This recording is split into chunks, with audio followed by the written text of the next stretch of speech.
Hello, my Juicy co-creators. Lilu here on the Juicy Living Tour, and today with Dr. Joe. Oh my goodness. Happy to be with you. I am very, very happy to be with you. We're actually right outside of Olympia in Washington, south of Seattle, north of Portland, all the way northwest of the United States. And it's going to be, this is a very exciting conversation because really science is a bridge to many things. And here we're going to go, you're interested about neuroscience and the brain and the memory and the cells, and you were featured in the What the Bleep Do We Know? And you wrote a book, Evolve Your Brain. Evolve Your Brain, the Science of Changing Your Mind. Yeah. So tell us, how can we use our brain to change our reality? What's really going on in the brain so we can start, should I say, rewiring it so that we start experiencing a new reality? Well, I think science is the contemporary language of mysticism. I think that when we learn a bit about the brain or a bit about neuroscience or quantum physics, it gives us a little hint about how we can apply it to our lives to do a better job. Now, we have three brains that allow us to go from thinking to doing to being. Your thinking brain is your neocortex. That's that walnut-shaped, corrugated, big brain that sits on the outside. And that part of your brain is responsible for your conscious awareness. You're listening to me right now with your neocortex. And every time you learn something new, you make a new connection in your brain. That's what learning is. Learning is molding synaptic connections. Remembering is maintaining and sustaining connections. So you read a book on how to ride a bicycle, you read a book on how to dance the salsa, you read a book on how to cook French cuisine, you read a book on how to build a doghouse, you read a book about compassion by the Dalai Lama. All that information is stored in your thinking brain. Now, the purpose of all of that philosophical knowledge is to take it and apply it, to personalize it, to demonstrate it. And when you take what you learn and you modify your behavior in some way, you do something with it, you change your actions, you're going to have a new experience.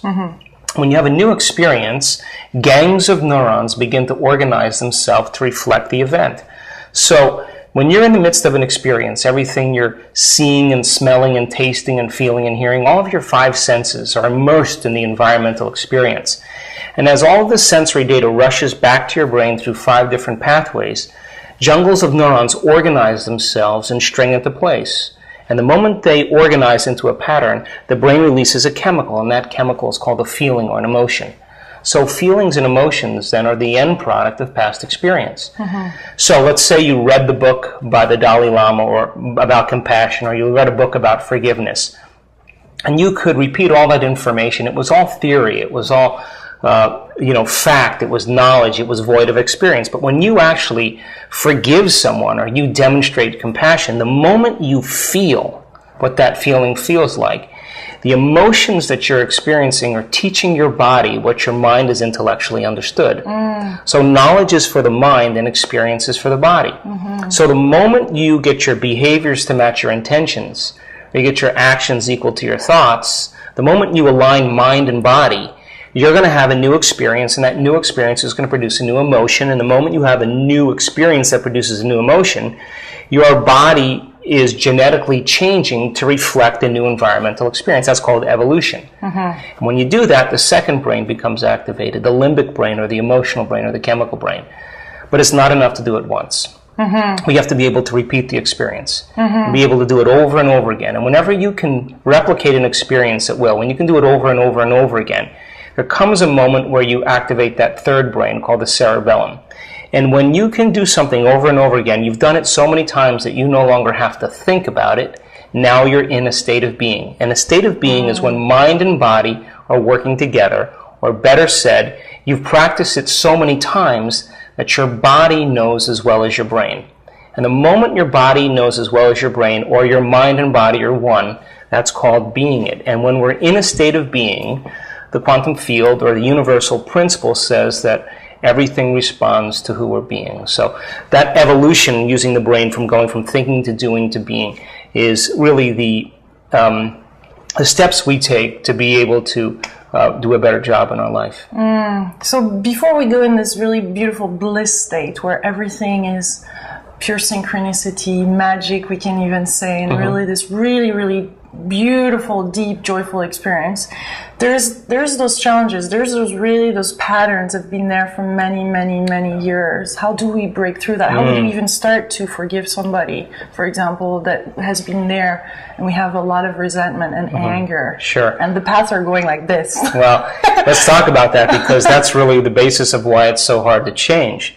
If you think about it, we said that emotions and feelings are the end product of experience, and we've all been branded from experiences that produce really strong emotions. And when we have a really strong emotional experience from some event in our life, we notice a change in our internal chemistry. We notice we feel differently, and then we pay attention to whoever or whatever it was that caused that.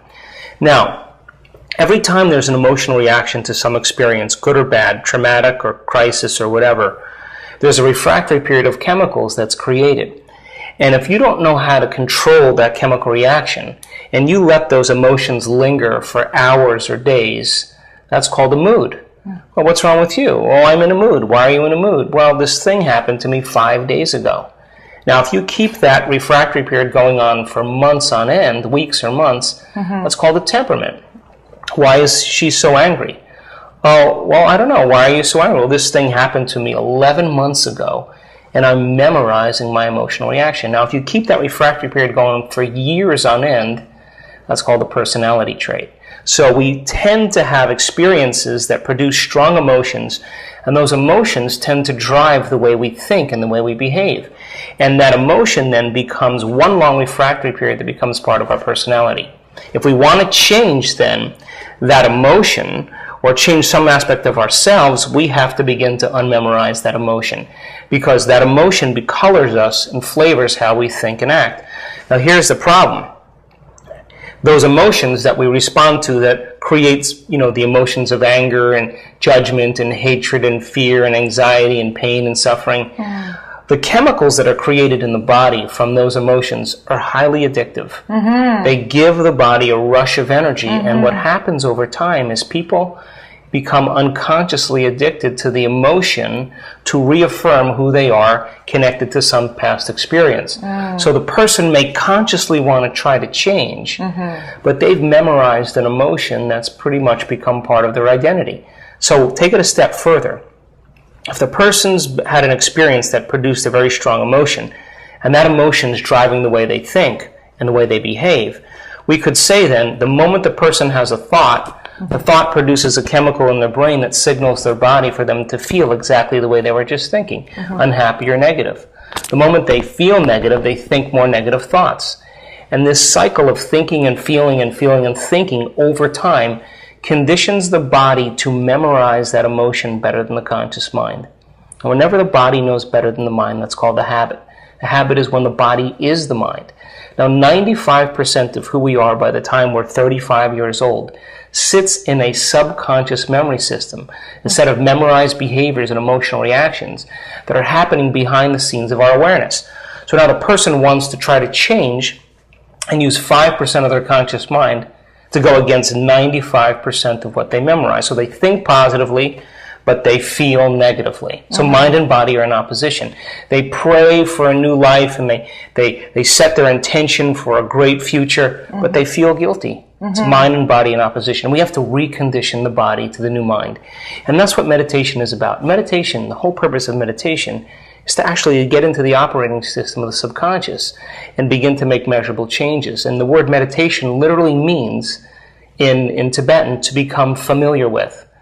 So if you're sitting down in a meditation and you're becoming conscious of your unconscious thoughts, of your unconscious behaviors, your unconscious habits, your unconscious emotions, and you're noticing them and becoming aware of them, that's meditation. You're becoming familiar with that aspect of the old self. As an observer rather than reacting. Exactly. That concept in neuroscience is called metacognition. And the fact that we can pay attention to who we're being means then that we can modify our behaviors to do a better job in life.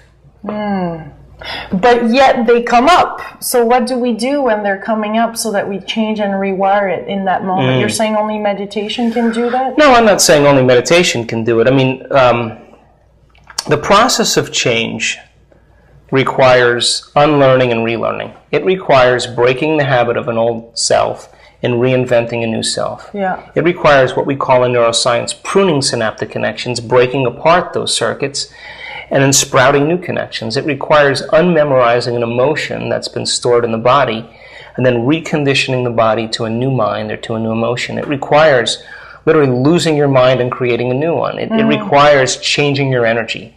So when a person's in the midst of an emotional experience, normally if they react during that emotional experience, they're always going to say things like, I should have never said that. I should have never done that. I should have never thought that. I should have never sent that email. Because those emotions are driving them to act like an amped up animal with a big memory bank. So the difficulty is learning how to shorten the refractory period of those emotions. That's called emotional intelligence. To be able to learn how to regulate and mediate that. And one of the things that meditation does is it allows people to create more coherence in their brain and body, which means that they don't have the same knee-jerk reactions in the same circumstances. And that's what we can control. We can control our inner environment in the beginning more than we can control our outer environment.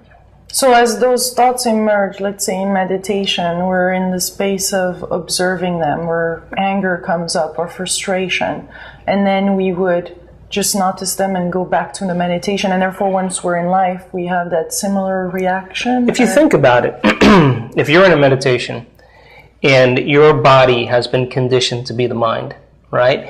And if you could think of your body as the servant to the mind, or the animal, like an unbridled horse. And when we put our body away in a meditation, it's not used to no longer being plugged into the environment. It wants to get up and do things to stimulate some emotion so it can reaffirm its identity. So when you sit in a meditation and you separate yourself from the environment, you're putting your body away and your body is no longer getting its emotional needs met. It's going to buck like an unbridled horse. It's going to kick. It's going to rebel. And every time you bring it back to the present moment, every time you're able to calm it down and bring it back into a relaxed state, every time you notice that it wants to do that and you inhibit its actions, that's reconditioning the body to the new mind. So if you're able to break that cycle while you're sitting in the meditation, you overcome some aspect of yourself, and you've basically broken free from that addiction. Anytime you break free from any addiction, the side effect is true joy. That's the liberation of energy, that the body begins to feel like the chains are being broken away. When that happens, then, if you're overcoming some aspect of yourself and the emotion is no longer in you because you've overcome it, then you can walk into your life and no longer respond to the same conditions in the same way. And so the purpose of meditation, then, is not only to become familiar with the old self and its thoughts, behaviors, and emotions, but to become familiar with the new self. So if you began to ask yourself in your meditation, what is the greatest ideal of myself that I can be today? How would a great person think? How would they act? How would they feel? And if you said, I'm not going to get up until I am this person, you would have to overcome some aspect of yourself in order to do that. Now, as you begin to contemplate who you would like to be, as you begin to think about who you would like to be in your life, who you'd like to be when you open your eyes, how you would like to live your life, the moment you begin to think differently than you normally think, you're forcing your brain to fire in new sequences, in new patterns, and new combinations. And whenever you make the brain work differently, you're changing your mind. Mind is the brain in action. Mind is the brain at work. So as you begin to make your brain fire in new ways, nerve cells that fire together wire together. So in time, you begin to install the hardware of the new self ahead of the actual experience before you walk out into your life. You're warming up your brain into a new level of mind, so you begin the process of using those circuits in the rest of your day. Now, the privilege of being a human being is that we can make thoughts more real than anything else. That's the privilege, and we do it all the time. Now, the moment you're in a meditation and you are dreaming or you're rehearsing a new way of being, if you're truly focused and you're truly paying attention, there'll come a moment when your forebrain becomes so activated, becomes so awake, that the thought that you're thinking about will literally become the experience. And as you put all your attention on that thought, and the thought becomes the experience, the end product of the experience is called an emotion. You hadn't have to do anything, but your brain does not know the difference between the actual event that produces the experience and the thought that you have in your brain. To the body, which is the unconscious mind, it doesn't know the difference. So the body gets the emotional signal ahead of the actual environment, and the body begins to change. And if you could reproduce that same emotional state every single day, you would begin to condition your body to a new mind so that your body is no longer living in the emotions of the past, but now aligned to some future destiny. And when you can get your mind and body working together, now you're in a state of being. So then if you can become familiar with this new state of being every day, then you're no longer living a reality that's connected to the same personality any longer. You are now headed to a new destiny. Do you also look at the impact of people being authentic and vulnerable and really opening up and actually when we really start to really get real with ourselves too, does that have an impact? Absolutely. You know, here's the thing that I've learned about human nature over the last 12 years. I think that most people wait for crisis or trauma or loss or disease or diagnosis to get about the business of change. They wait till the ego has been knocked to its knees, to its lowest denominator, where they finally say, I can't go on living this life the same way. And they begin to inspect their own way of thinking. They begin to pay attention to their own behaviors and ask, is this really loving to me? Is this really serving me? Is this really healthy for me? They notice the emotions that they've been holding on to that are connected to experiences from 20 or 30 years ago. And they realize that those emotions are actually dysregulating and downregulating their own genes that are creating their own disease. And they have to surrender the old self at a certain point. I think in this day and age, I think the new message, and certainly my message is, why wait to that point? We can learn and change in a state of pain and suffering, or we can learn and change in a state of joy and inspiration.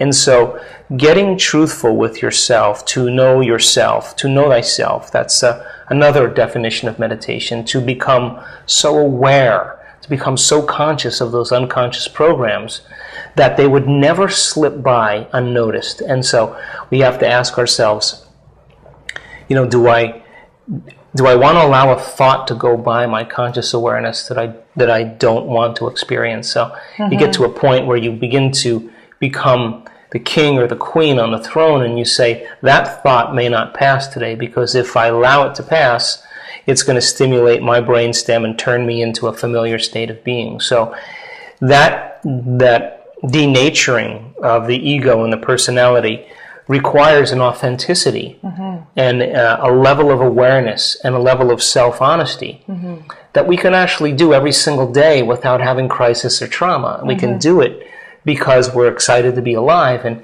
And the beauty behind all of this is when you're truly in a creative state, when you're truly creating, my definition of creation is when you forget about you. You're so involved with what you're doing. You're so present in the moment. Whether you're in a meditation or whether you're hiking in nature, whether you're filming, whether you're writing, whatever you're cooking, it doesn't matter. When you're truly in a state of creation, you're so involved and so present in that moment that you literally lose track of time and space. You forget about your problems. You forget about time. You forget about your body. You forget about your pain. You forget about your identity. You become so involved with what you're doing that your brain changes to the point where your identity, your personality is vacated for a few moments. And that's where energy moves from those survival emotional centers in the body right up to the heart. Yes. And the moment it moves to the heart, you start to feel inspired. Because it looks like in that space, then the brain is not as present or needed, but it's the heart that takes over, and it is guidance, and it comes to us. I mean, that's what I call the natural state of being. Now, we live in two states of mind. We either live in a state of survival, or we live in a state of creation, or what we would call, those lower emotions of stress and those elevated emotions of joy and love. So if you think about this, 90% of people on the planet, for the most part, 90% of the time, live by the emotions of stress. And every time you have a reaction to something in your life that you consider threatening or that you're uncertain about, it's no different than when a gazelle is being chased by a lion in the Serengeti. When the gazelle sees the lion, it turns on its fight or flight nervous system, and it mobilizes all of this energy for an emergency. And when the body mobilizes all of this energy, the brain and the body get a rush of energy, and those chemicals are highly addictive. Now, those emotions of stress that are created are the exact emotions of aggression and anger and hatred and judgment and fear and anxiety and pain and suffering and hopelessness and powerlessness. And 90% of the time, people are living in those emotional states.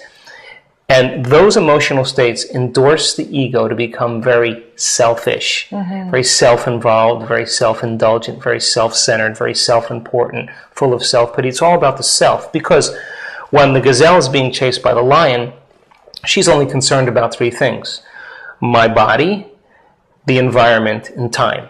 So when the gazelle is being chased, it says, I have to take care of my body. My body's a priority. Where in my environment am I going to run, and how much time do I have to get there? So when those emotions of stress are running and the gazelle is over-focused or obsessed about its body, the environment, and time, it's no longer concerned about long-term building projects. It's not concerned about growth and repair and creation and nurturing. It's got to deal with an emergency situation. Now, those chemicals of stress, without a doubt, the scientific fact, begin to break the body down when it's done long-term. Every organism in nature is designed for short-term stress. But when we keep turning on that stress response and we can't turn it off, now we're headed for disease. So the problem with human beings is because we can make thought more real than anything else, we can turn on the stress response just by thought alone. We can begin to think about our problems, some future worst-case scenario, and we can focus on it with the exclusion of everything else, that the brain begins to signal the body to produce the same chemicals as if the body was in that experience. And the body, as the unconscious mind, does not know the difference between the actual event that's happening in reality and the emotion we're fabricating by thought alone. We can unfold a past bitter memory that's tattooed in the recesses of our gray matter, and like moments it comes to life. And to us it's real. And when we begin to feel those emotions that are connected to the past experience, the body believes it's in the past experience again. And so people begin to condition the body to either live in the past or live in the future, and they miss the moment. Now, in that state where you're in love with life or in love with your creation, or you're exuberant because you're involved in something, the number one ingredient is you have to be absolutely present. And when you're present and you're guided by none of those survival emotions, all of those hormonal centers that are running in the lower part of the body, the adrenal glands and all those centers, there's no energy there anymore. The personality who's thinking and feeling in the same cycle is gone. You're not thinking about that, and all of a sudden energy begins to move right into your heart. This is not a metaphysical thing. This is a scientific, physiological phenomenon. And as energy begins to move into your heart, you become less analytical. You become less judgmental, because it's almost impossible to analyze and judge when you're in a state of love, when you're in a state of joy, when you're in a state of inspiration. And that natural state of being, that creative state, is when the body is liberated from the chains of those very strong emotions. And so the person then in a state of creation is nobody, is no thing, is no time. And the moment we move into that elegant space, the body is jubilant, it's released, and we feel connected to something greater. We feel like we're connected to the source. When we're living in a state of survival, we feel separate, we feel disconnected. We are an animal that's only concerned about the self. The opposite state is a selfless state. You are no longer connected to an ego. The ego is out of the way. And that's what we call the natural state of being. So most people, though, they get to a point of change, and that means they have to lay down the known and step into the unknown. And to step into the unknown, genetically and historically, means that you're stepping into a place that's highly threatening. But if you understand that you have a part in your creation, the unknown then becomes an adventure. It becomes something exciting. And that's when the body begins to reorganize itself. That's exciting. Are you seeing that there's a lot of people talk about the changes and that our DNA is upgrading and that a lot of things, you know, new energies, new frequencies, is all of that part of our transformation? I mean, are we really truly evolving as human beings to be able to reach faster, you know, maybe that place? And because it is really going to be a matter of survival soon. Well, I think there's a strong intellectual division going on right now. I think every single paradigm right now in this particular time in history is collapsing, whether it's the political model or the economic model, whether it's the religious model, whether it's the environment, whether it's the medical model, the educational model. All the systems are breaking down because basically it hasn't been working well up until this point. Now, some people will cling to the familiar. They'll cling to what they think works. And those people that hang on to that are going to be the people that are going to try to do the same thing and expect a different result. Now, I'm saying that with the caveat that if we begin to embrace a new model or a new way of doing things, when we begin to demonstrate greatness, when we begin to demonstrate peace, you can't shake hands with your neighbor in church and say, peace be with you, then get in your car and cut everybody off on the way out. That's, you know, mind doing one thing and body doing another thing. We have to, at this point in history, demonstrate our highest ideal.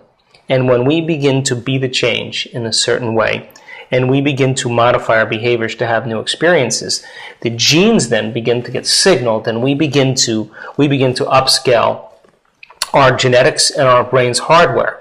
Now, we're turning genes on and off every single moment. You and I are turning genes on right now. If you're learning something and I'm learning something or we're engaged in the conversation, we have a whole host of activity going on genetically that's beginning to reorganize who we are. Problem is, we know that the environment turns on the genes. But for someone who's living in the same reality over and over again and doing the same things and thinking the same thoughts and embracing the same emotions, then there's no genetics that are actually going to be changed. So your personality creates your personal reality. It's that simple. And your personality is made up of how you think, how you act, and how you feel. So if you want to create a new personal reality, you're going to have to change one of those three things. And when you do, your brain and body have to change to walk into a new reality. It has to have some change to prepare it ahead of the actual experience. And that's when we begin to look at changing the brain and body by meditation before the environment changes. So then when we change something inside of us, in the way we think and feel, and it produces some effect outside of us, now we'll pay attention to what we did inside of us and we'll do it again. The old model is wait for the environment to signal the gene or change our internal chemistry. When we notice something outside of us changes how we feel inside of us, we'll pay attention to whoever caused it and we'll begin to associate that memory. And that's a slow path in evolution, millions of years to adapt to different environmental conditions. Because of the size of the human brain and the forebrain, and because we can make thought more real than anything else, we can begin to fabricate emotions of joy and love and inspiration and gratitude to such a degree that the body, as the unconscious mind, is beginning to believe that future reality is already happening. And now we're signaling new genes in new ways, and the body is prepared for a whole new reality. As a matter of fact, the brain and body look like that reality also has already happened. Now we're on a whole new experience of life. But it seems with all the information that is being shared right now on through the internet, thanks to the internet too, and wonderful DVDs or teleclass that you're doing, that more and more people are exposed to this information and are expecting an amazing shift, are feeling the energy increases, the frequency being higher, and therefore we are experiencing incredible fast healing, miracles, joyful moments, bliss, more and more frequently. No, I absolutely agree. I think that's the opposite side of the first division. I talk to people who can tune into that and know that this is an age where there's a whole lot of energetic things happening galactically. Right? That's what I wanted to hear you. Oh, absolutely. Galactically, there's absolute, changes that's going on in our universe, in our galaxy, up from the sun emitting its photonic emissions, There are alignments happening. Without a doubt, this is a time you and I chose to be here. And it's a rebirth, it's a renaissance, a true renaissance this time. But all of that energy is going to endorse who you're being. It is a raw material, but you have to take it and you have to use it in a way that's going to support you. So if you're living in stress, and you're living in survival, and you're living in hate, and if you're living in judgment, that energy is going to endorse who you're being. It's going to amplify it for you. If you begin to realize that that's a raw material to drive you to your greatest potential, and you begin to decide what's no longer fits in your life, in your world, in your body, in your brain, in your being, and you begin to remove those layers, those masks of those emotions that block the flow of that intelligence that's giving you life right now, that invisible force, that spiritual intelligence that's indigenous to all human beings. It's blocked because of the emotions that we wear layer by layer. And as you begin to remove those layers and that intelligence begins to leak out, and you begin to create more coherence in that elevated emotions of joy and love, that energy that's happening in this universe, in this galaxy, with the planets, with alignments and with photonic emissions, is going to be an acceleration to your greatness. So I just look at it as a energetic time where you're going to have to change your energy. I mean, you're going to have to change your energy to meet that energy. And so the limited emotions that drive us to a lower denominator, to a lower level, that's a very real thing, but it's going to be more amplified. The people who begin to realize that they have to ascend their energy to some degree and open their hearts and begin to speak truth and begin to take on a whole new state of energy. That energy is going to be endorsing their energy, and that's the new age that we're talking about. Is that more a matter of surrendering rather than changing? I think the process of change is a delicate balance between intention and surrender. That there's an aspect where people, if we over-intend, I think that's called trying, right? And if we surrender too much, then we're not making enough of an effort. So I think it's a really delicate balance. Intention is getting very clear on what you want. And surrendering is trusting in something greater. But you have to think of intention like the sail on a boat or the compass. It's giving us direction. And surrender is letting it blow us in a certain way once we have our direction. So it's a combination of two. I think it's a delicate balance of both. And if we surrender to this new energy, something new can emerge, because it feels like the brain, that's really how it feels these days, is that the brain has to be in the back end, or kind of forget it a little bit. Well, that's true, because the analytical brain, the intellectual brain, the theoretical brain has to take a back seat. And we have to trust in the unseen. I mean, the real question is, can we believe in a future that we can't see or experience with our senses yet? But we've thought about enough times with intention that our brain is literally changed to look like the event has already happened. Now, it takes a certain amount of surrender to believe in a future that isn't a physical reality yet. And can we emotionally embrace that destiny? So much so that we condition the body to believe that future reality has already happened. When we can, our brain and body are no longer a record of the past, but now a map to the future. And to live by that law is to live by the quantum law. So when we can get our brain and body right, and we can surrender, and we can trust in the unseen, and we're not trying to control the outcome, because when you're living in the hormones of stress, you're trying to control the outcome. When you are in an elevated emotion and you are being your best potential, and that energy is no longer sitting down here, but it's sitting in your heart, and you feel expanded, you're trusting a destiny, and you feel connected. And you would never try to control the outcome. You would want it to come in a way that you least expect, that surprises you, that leaves no doubt that what you did inside of you produced that result outside of you.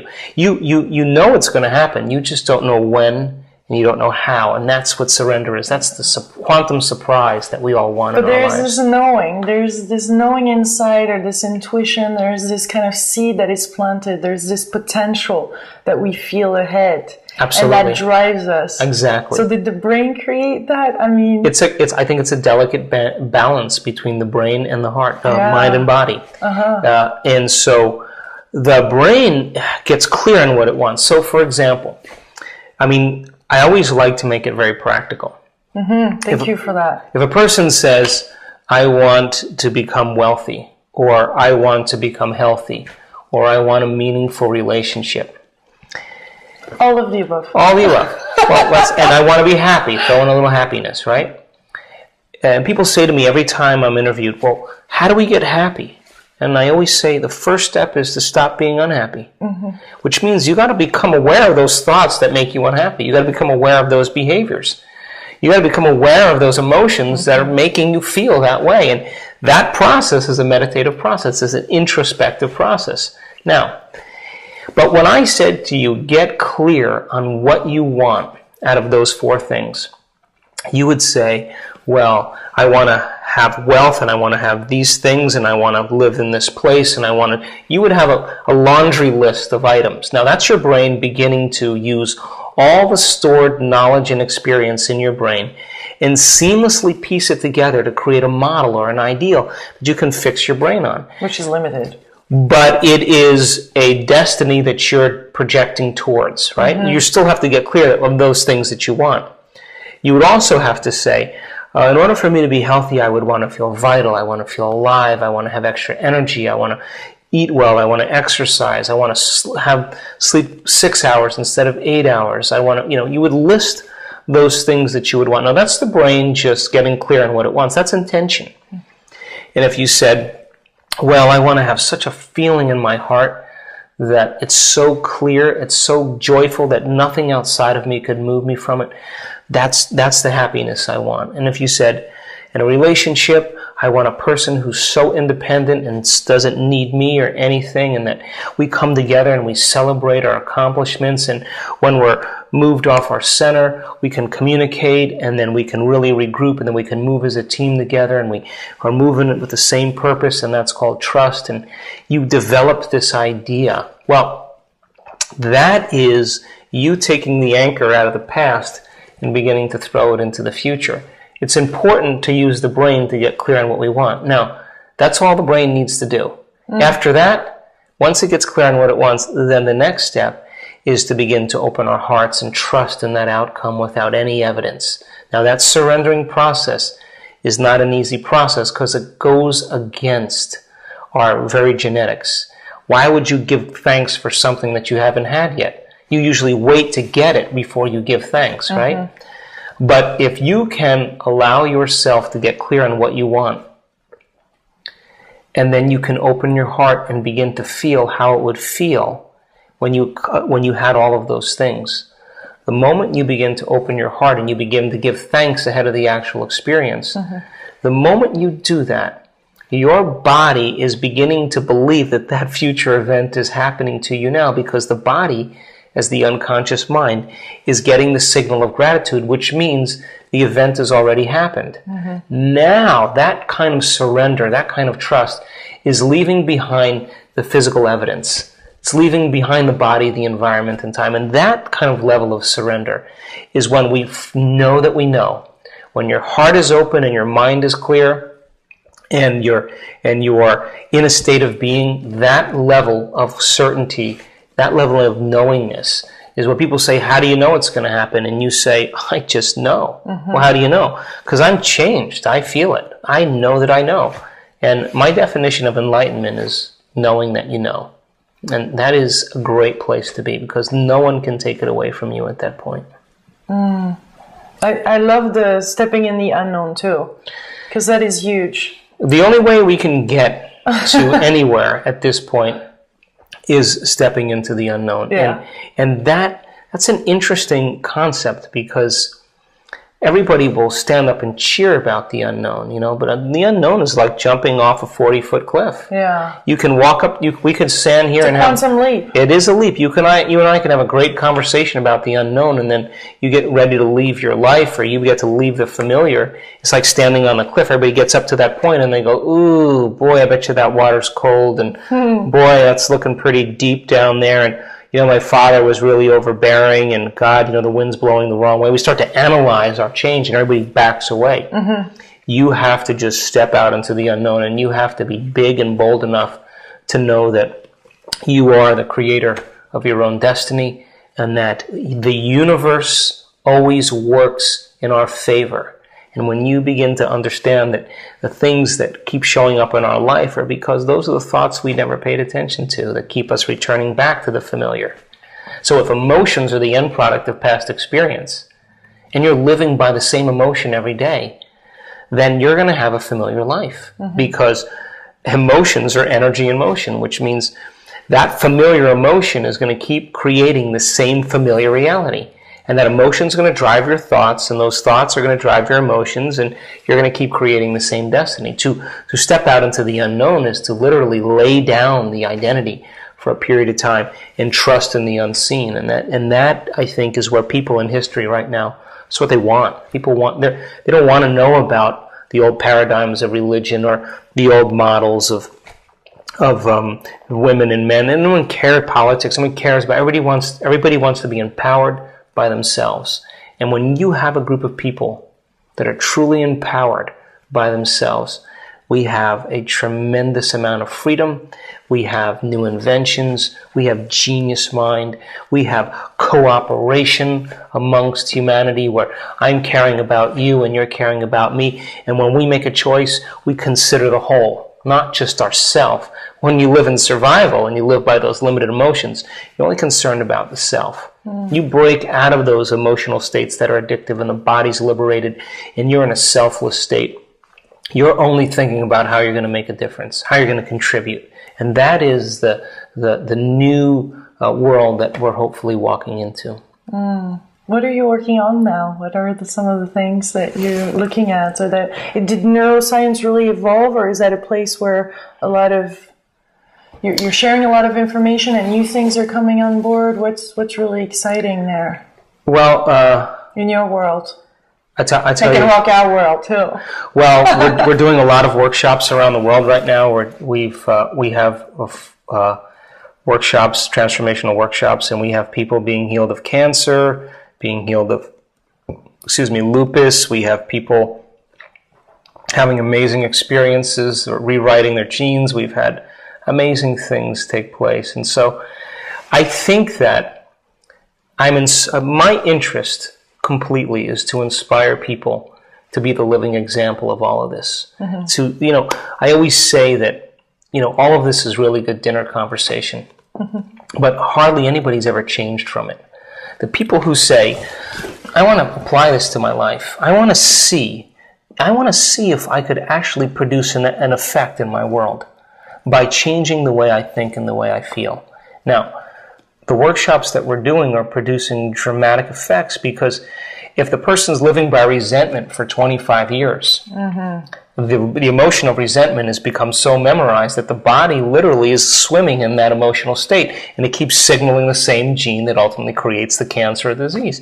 Unmemorized resentment, and you can't signal the same gene in the same way. If the person truly changes that, the body is going to reorganize itself instantaneously. So we are now documenting the changes that we are creating for people, because we want to do it so that people give themselves permission to do it in their own lives. This is a time in history where there has to be a practical application of greatness. It has to be beyond just good dinner conversation. We have to be initiated into it. We have to step out. We have to be willing to live for the truth, not die for it, but to live for it. That's the first step. Beautiful. So we're taking a lot of this now into the corporate world now. We have a new program called Train the Trainers, which has become really exciting, and we're training educators. We're training mental health practitioners about the concept of plasticity and what change is. We got a new coaching model for people that want to coach.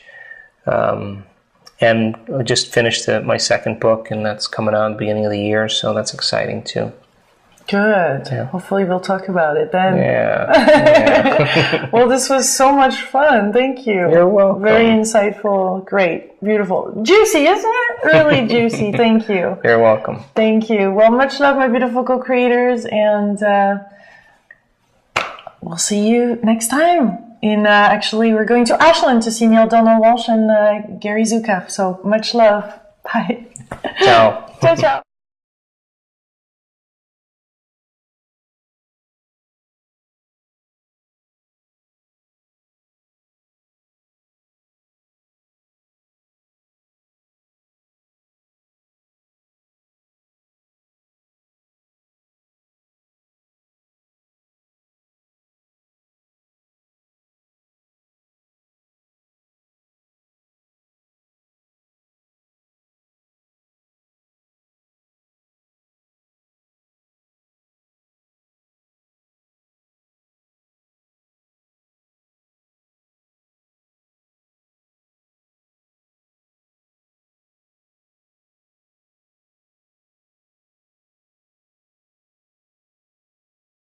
Many years. How do we break through that? How do we even start to forgive somebody, for example, that has been there, and we have a lot of resentment and anger? Sure. And the paths are going like this. Well, let's talk about that, because that's really the basis of why it's so hard to change. If you think about it, we said that emotions and feelings are the end product of experience, and we've all been branded from experiences that produce really strong emotions. And when we have a really strong emotional experience from some event in our life, we notice a change in our internal chemistry. We notice we feel differently, and then we pay attention to whoever or whatever it was that caused that.